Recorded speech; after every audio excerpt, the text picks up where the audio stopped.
Well, hello everyone. Welcome to Crossroads, where faith and culture meet. I'm Rita Peters, and I've got my trusty co-host here, Mark Meckler. And you all know that we are right in the thick of a presidential election season. So today we wanted to bring back our good friend, Rick Santorum, to talk about some considerations for us as Christians as we progress through this contentious election time. And Rick couldn't be any more qualified for the discussion. As most of you know, he's served in the U.S. Senate and the U.S. House of Representatives, and significantly made a strong bid for the Republican Party's presidential nomination back in 2016. Rick, welcome back to the Well, program. I amend that. It was 2012, not 2016, but I will agree with everything else you said. It seems like it was yesterday to me. And Rick, for what it's worth, I don't think I've ever told you this, but you were my favorite. I was rooting Thank you. for you. Thank you. I wish I got as many votes as people who said I was their favorite, but that's another story. Well, I want to just start out with that kind of behind the scenes stuff. Tell our listeners, tell Mark and me, what is it like to be running for president? Uh, it's feeling fully alive. That's just the best way I can describe it. You just uh, the the the dynamism of a presidential campaign, and all the different aspects of it, all the attention that is being focused on everything you say and do is it is just almost every moment is is like you're in some respects like you're in a movie. It's like you're live, you're on stage, and like I said, it's in that respect, if that's what you like, it's intoxicating. That's why I say um, it's sometimes harder. It's harder to get out of a race than it is to get into a race, because you get wrapped up in that in what you're doing, and you realize the stakes involved. I played sports, and I got involved, and I committed to win and everything, but in the end, what you want is a game that, in the grand scope of history, means very little. Uh, in this contest is for that affects humankind, because America is the leader of the world, and you're running for a job that is the leader of the free world, and so it's consequential, and that's the thing that sort of weighs on you, but also lifts you up and exhilarating. And so it was in my case, the, the the nice thing about my case is that no one gave me any chance of winning, and so uh, I, I I I look at other candidates, many of whom are come on the stage and with great expectation and lots of hype, and then 95% of them crash and burn. Uh, and the reason is because this is hard. It's something that you've never done before, and it's uh, oh, these things I just talked about, how consequential and how big it is, and how much attention you get, and how much your everything you say and do, or said and did, is just under a microscope. It's a daunting thing that no one you can say, well, I ran for governor, I ran for senator, I ran for this. It's not the same. It's just not the same, because it's not just your state or your community looking at you. It's not just the country. It's the world who's looking at you. And so it's that kind of weight that tends to cause a lot of mission failures on the part of candidates. And the beautiful thing I had, this to make my point, beautiful thing I had going to my advantage is no one paid any attention to me while I was, lifting off, because I was, 1%, and had no money, and nobody really endorsing me or anything like that. I was barely making the stage for debates. I was getting the fewest questions. The questions I got were all tailored to sort of my little niche in the field as the media perceived it. And so I was able to go out there and say a lot of really stupid and bad things and make mistakes, and nobody noticed. And so it wasn't like, oh, look at, this candidate who's supposed to be great and he's an idiot. I could be an idiot. No one would see me being an idiot. Or they would, but they wouldn't report it because it didn't matter. And so it takes a while to get into the groove of this type of race, and also to find your message. You think, well, wait a minute, you're running for president. You must have a message. No, that's not. You do, but it may not be the message that's the winning message. And you've got to craft that by the interacting and being on the stump and hearing from people and seeing what works and what doesn't. It's like, you probably know this, but comedians uh, don't put a routine together and go on the Las Vegas Strip or go on TV. They go to little clubs all over the place and try out material. And that's what I was doing. I was going to little town halls and in Red Oak, Iowa, and in Anderson, South Carolina, and Portsmouth, New Hampshire, and I was trying out jokes. Now, not jokes, but I was trying out how to deliver the message I wanted to deliver to connect to people. It's not that I was crafting my agenda around this. No, I had my what I wanted to talk about. Is how it's. I always say, what it's not what you say; it's what people hear. And so, and a lot of that is not just what you say, but how you say it and your body language in saying so, and your delivery. And so that just takes time to develop. And you say, well, you sound like you're, performing, for a movie. You're not performing for a movie, but to suggest that a guy like Ronald Reagan, who was an actor, wasn't really great as a politician because he had skills that he learned that are important to being a politician. And in today, it wasn't true in George Washington's time because you didn't campaign. It wasn't true in Abraham Lincoln's time because you saw maybe 1/100th of 1% of the people that were going to vote for you. But it is true. Hmm. It is true That's today. interesting, Rick. It makes me wonder, do you think, and I would ask Mark to chime in on this as well, do you think that we get a different quality or a different type of person as president in this modern day because of how different the process is and how central media is and, the short sound bites as opposed to the long speeches or the written word? Do you think it ends up having a different type of person in the Oval Office than the type of people who we got as presidents back, in the first 100 years of our nation? Well, I'll take a quick answer to that, and I'll let Mark expound because he's more the historian than I am. But I just use Lincoln as an example. I mean, Lincoln, if you every report about his voice was sort of squeaky and backwoodsish, and he was not a very handsome man. He was he was always sort of disheveled in his appearance, sort of moody, and there's just no way a guy like that, no way a guy like that is going to go anywhere in politics today. Uh, and so, Mm, yeah, but at the same time, someone like Ronald Reagan wouldn't have gotten anywhere in 1860 because the qualities 1860s of what they were looking for in a president were very different than what they are today.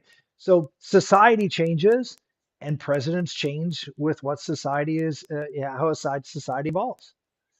I would agree with a lot of that. I would say, if you look at a guy like Madison, diminutive in stature, poor public speaker. Back then, mostly presidents didn't run for the presidency. It was considered demeaning to campaign for yourself, and so yeah, different kind of outward persona. What I hope is, what I pray for. I don't think we always get this. Is that same kind of person from a character perspective runs for president. I don't think that's generally always true, but I think that's what we hope for, right? We want the kind of men and women running for office that ran for office back then, a lot of them who were actually doing it out of a sense of public service. It wasn't as glorious back then as it is now. You didn't fly around in private airplanes. You weren't necessarily living the high life. It was a hard job. It still is a hard job, but a lot less glamour because you didn't have the sort of Hollywood sheen on it that it has right now. Back in those days, in the early days, when we had the White House, once the White House was built, it was an open house. Again, anybody could literally show up, drop in, and try to see the president. You couldn't always see him, but a lot of people did. In Lincoln's day, people would just come into the White House. So it's a different mm, job now than it was back then. yeah. And I do agree on a forward facing basis, it really requires somebody who is savvy with the media, who speaks well, who looks good, who understands sound bites. These are things that were not necessary during the early days Well, of the also country. remember Yeah. this, it was a different job because Washington was not the center of the world Yeah, or even the center of the country. The Yes. states where the power rested, and the president was really involved in international affairs, whether it's trade or treaties or foreign entanglements or engagements, defending the country in the War of 1812 or whatever the case may be, or the Civil War, Mexican American War. That's if you think about it, the presidents are presidents who were involved in times of military strife, Mhm. and up until the last 100 years. That those are the presidents that sort of stuck out, and they stick out because Washington didn't do much beyond those right. things, and the country seemed to do pretty well as a result of that. Yeah, Rick, I have a question that goes to our viewers and our listeners specifically. We talk on this show a lot about Christianity and its intersection with politics and society, and that's why it's called Crossroads. And so there is I would argue there's a difference how you approach life if you're a Christian than if you're a non-Christian. How does that affect you when you're running for president? Um, Ultimately, as a Christian, your treasure is in heaven. It's not in this world. And so you always, as I always said when I was in the Senate or in the House, when I was running for president, I have a constituency of one, and I'm accountable really ultimately to one being. That's God, and so if you approach it in that way, uh, frankly, it's a lot easier because you try to go out there and you want to win, and you want to, as I mentioned before, you want to craft your message, you want to do things to make sure, you want to make decisions to give you the best opportunity to win, but you always do it in the context of what are you trying to win, and doing evil for the sake of good is evil. You can't do that. It's not a Christian's not allowed to do that, and so you're sort of uh, it's a welcoming thing to me to be confined by by the laws that the Lord has laid out for us, and because it just makes decision making easier. It makes life day to day easier. The consequences of losing, one of the things I found out through my journey in life and my faith journey is what I see as losing is not necessarily what God sees as losing. And so I don't worry. I didn't Mm. worry as much about winning or losing. I worried about trying to do the right thing and try to be a great witness for Him. And so it just there's all this pressure. If this is it, if this is everything, then I just can't imagine. I mean, it was pressure enough for me because to me it's not everything, but it was a very important thing and something that I felt called to do. So in that respect, I felt a lot of pressure. But if it's everything, I just can't imagine how you deal with it and uh, and do so in a way that keeps you focused on what the just and the true and and the good is. Yeah, Rick, I want to switch from sort of the broader to something very personal, but it's not just very personal in the way it affects you. I think this is true for any candidate and most especially for presidential candidates. When you are known as a family man, and this is not necessarily true of most politicians, and it's not that your whole family's public, but you are known as a guy who really is a warrior for family values. Bella's story is a best-selling book about your disabled daughter and you and your wife Karen raising her up. You're a hardcore pro-life advocate. So for you, I know your life revolves around God and family. How does it affect a family when you run for president? Because from the outside, it looks pretty difficult. Yeah, it's worse inside.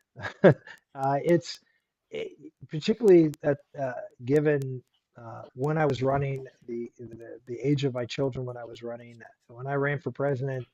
My oldest was 21, and my youngest was 11, and so or 10 or 11. So and we had seven.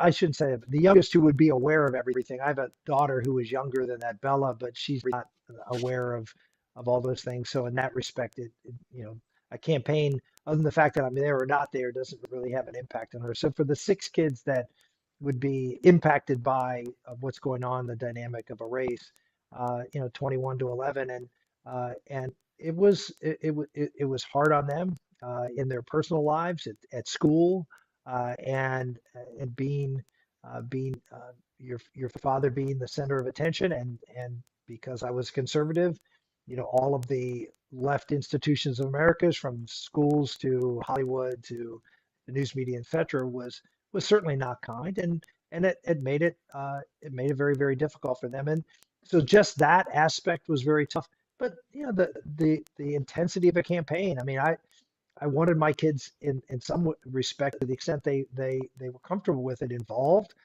which means they would occasionally travel with me, and they would be at events, and participate in the way they felt comfortable participating, and whether food banks or other things. So I tried to make it a family enterprise, to sort of so they would experience what that was like. Uh, and just the sum of that is, uh, of the six kids, none of them are only five of them. The oldest five want nothing to do with politics, and the youngest one is graduating from college this year, and he's going to work for a political campaign. So there you go. So I got one out of six, and the one who was least affected by politics is the one who's interested in it. That makes good. So most of them learned the lesson. He was just too He was young. just too young. Well, Rick, let's talk for a few minutes about this particular race for president, and in particular the Republican nominee, the competition there. We're still in primary season, but Donald Trump seems to be winning every state. Does Nikki Haley still have a chance? Well, until the one candidate has the majority of delegates, the answer is yes, they have a chance. Uh, I wouldn't I wouldn't I wouldn't want to bet any money on that chance. I think the chance is literally infinitesimal at this point. Uh, but Nikki Haley has other designs that why she's running. She knows she's not going to be the nominee of the party, if in this primary process. But she, I think, is holding out for in my mind, one of three things. Number one, that she will continue on, get delegates, even if you lose, and if you do, well enough in some states, because they have proportional delegate shares. And she'll pick up delegates. She's already picked up delegates. She'll pick up more delegates on Super Tuesday. Um, so she will go to the convention, even if she drops out after Super Tuesday, with more delegates than anybody else other than Trump. That gives her some leverage at the convention. Why would she care about leverage? Well, a lot can happen between now and the convention with Donald Trump. There's all sorts of legal cases. He could be convicted. He could be in jail. There's all sorts of things that could happen. And she is putting herself in position to have some sway, some influence at the convention as to who that nominee would be if Trump, for some reason or another, can't be the nominee, or the people have decided he shouldn't be. So that's number one. Number two, uh, yeah, people have said she's looking at a no labels potential. So she may drop out of this race and flirt with a third party run. Don't see that as a viable choice for her, but that's something she could certainly do. And the final thing, which I think is the most likely, which is uh, she's banking her chips that she believes Donald Trump is not, not likely to win this presidency. I mean, I think she believes that. I think a lot of the folks who are opposing Trump believe he cannot win the general election, and so she will be second in this race. Trump will lose. Maybe MAGA is discredited. People start looking, well, we got to retool the Republican Party because this isn't working. MAGA was not a winning message before Trump. If Trump can't do it, nobody can. And so you may see a whole rethinking, and she'll be one of the leading voices in that rethinking. So I think, and potentially setting herself up to run in 2028. So those are the three scenarios as to why she continues, but she has no chance just on straight out through the primary system of getting the nomination. Hmm. Interesting. So, Rick, I recently heard some kind of rumbling about President Biden dropping out. Is that a real thing? Is that likely to happen? Is there any chance of that happening? There's a higher chance of that happening than Nikki Haley winning the Republican primary. And the reason is because there's certain things that he can't. You can say, well, he's having trouble with the border, he's having trouble, with the Middle East, he's having trouble with Ukraine, he's having trouble with the economy and inflation. Those are all things you can overcome. You can't overcome the fact that he's old and decrepit, and that just isn't going to go away. And it's something that what we're seeing from polling, that more and more people are disqualifying him because they just don't think he's capable of doing the job today, much less 5 years from now when he'll still be president if he wins re-election. So I think there's that disqualifier that is a real problem for him. The greatest insurance he has, and was the best political decision Joe Biden ever made, to pick Kamala Harris as his vice president, because she's the insurance policy that he isn't going anywhere. Because as bad as Joe Biden would be, as decrepit and as incompetent as he is mentally and physically, he's a much better candidate than Kamala Harris. And so that's the ultimate protection that Joe Biden has. Mark, you snickered when when Rick said that choosing Kamala Harris was the best decision President Biden made. You want to comment on that?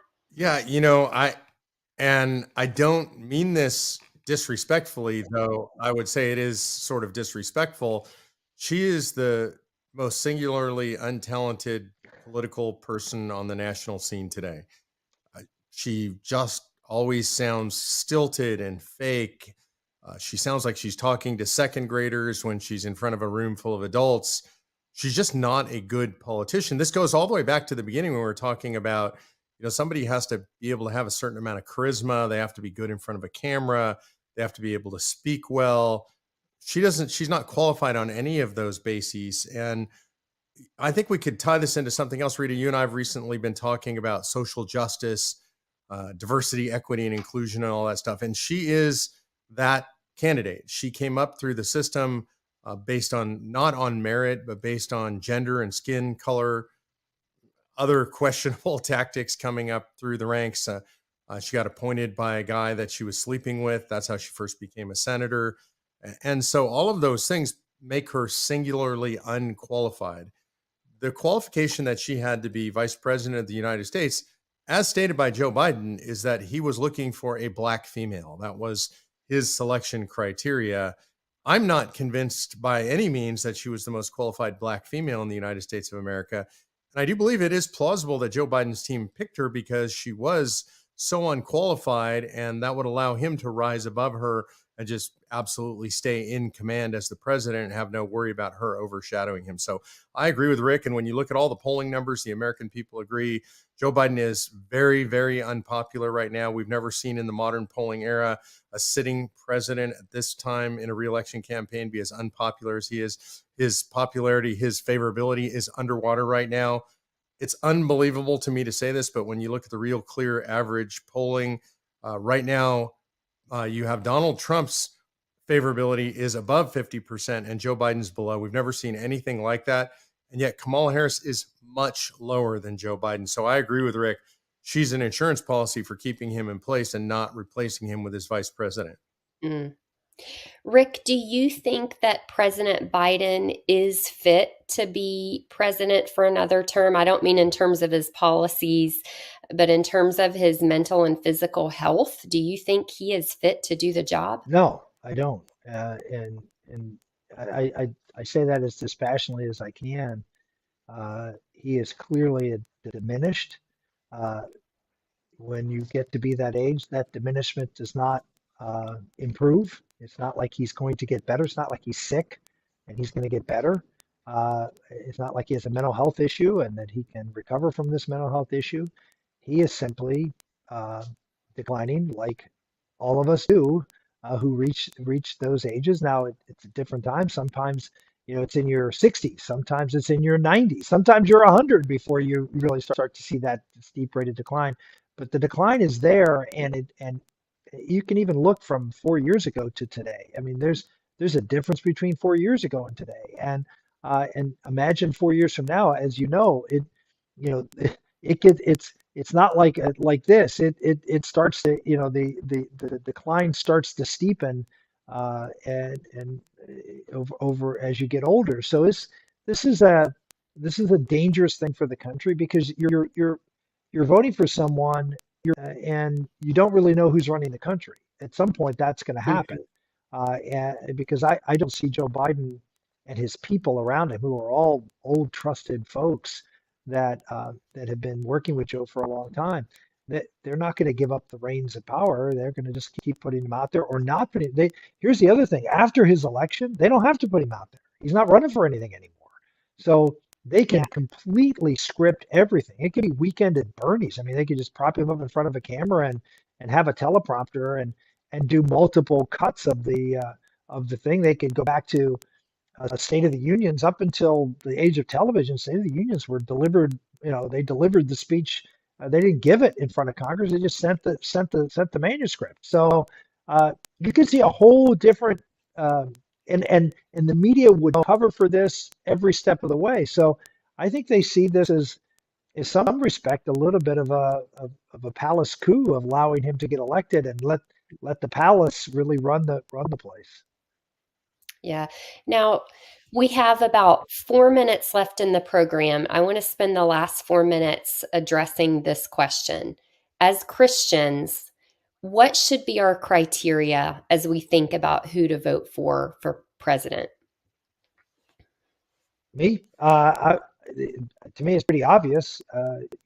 The the Bible has very clear moral teachings, and it's really important to to match up the moral teachings that are crystal clear in the Old and particularly the New Testament, and you put you put that screening in place for the candidate you're voting for. And for me, one of the clearest things is that we are created by God. God created us, and we are His children, and He loves every one of us.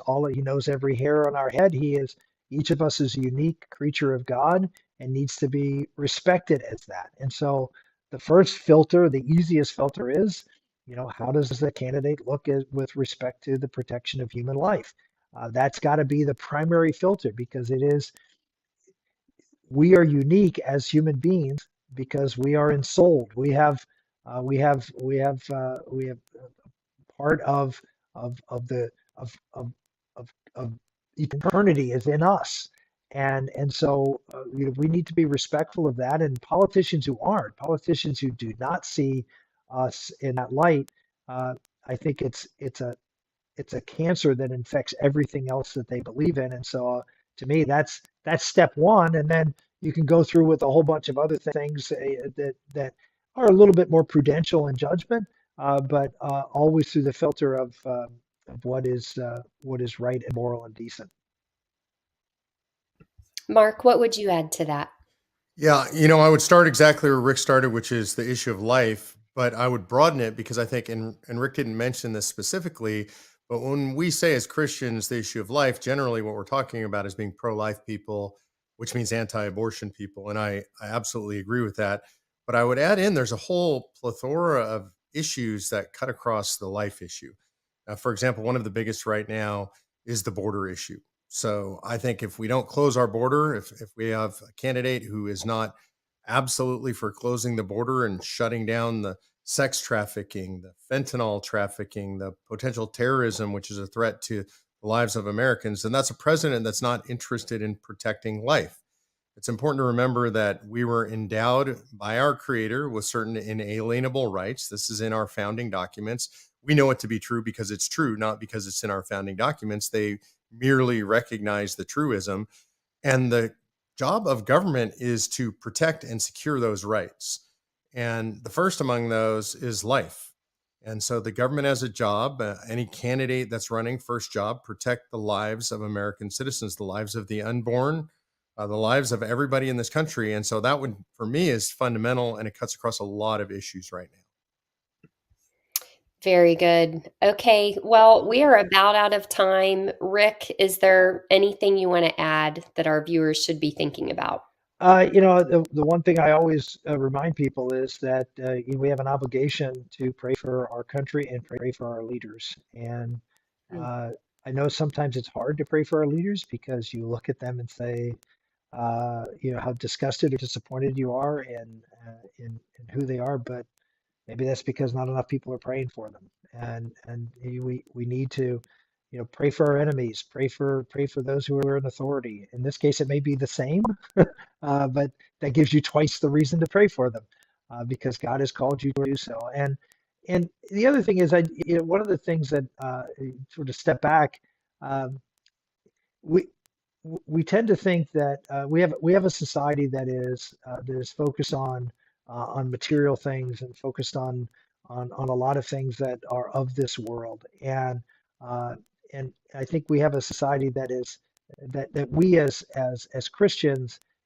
have to sort of take a step back and think, well, yeah, I'm voting for someone who, is going to have a stronger economy and all those things. Those are all important, and we need to have quality of life, but we need to think about ourselves and our families, about what's important to us, and then project that out into the political sphere. And that is, their eternal things are much more important than these temporal things. And that um, we used to have leaders that understood that. I always say, you go back and read the speeches of folks for the first 150 years of the Republic. Yeah. You find one speech that doesn't mention God, and I'll give you a nickel. I mean, it's just it.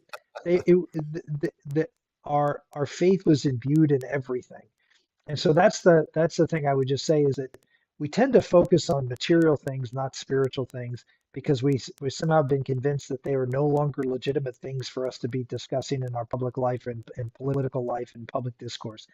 It, Mm. and that will be true if we don't. And so I just encourage you to be bold and to live your life, your faithful life fully and openly in the public square. Rick, thanks so much for the example you have set, and thanks for being with us today for Crossroads. You got it. Thanks. We also want to thank our sponsors at Blue Ridge Chimney Services, Blessings Christian Bookstore, Sunshine Ministries with Christian Radio, Wishing Well Florists and Travel Services, and our friends at New Beginnings Church and Garber's Church of the Brethren in Harrisonburg. Thank you all for listening. If you'd like to make a donation to help keep Crossroads on the air, you can do so by check to Crossroads at P.O. Box 881, Harrisonburg, Virginia 22803. I'm Rita Peters with Mark Meckler, inviting you to join us again next week for another edition of Crossroads, where faith and culture meet.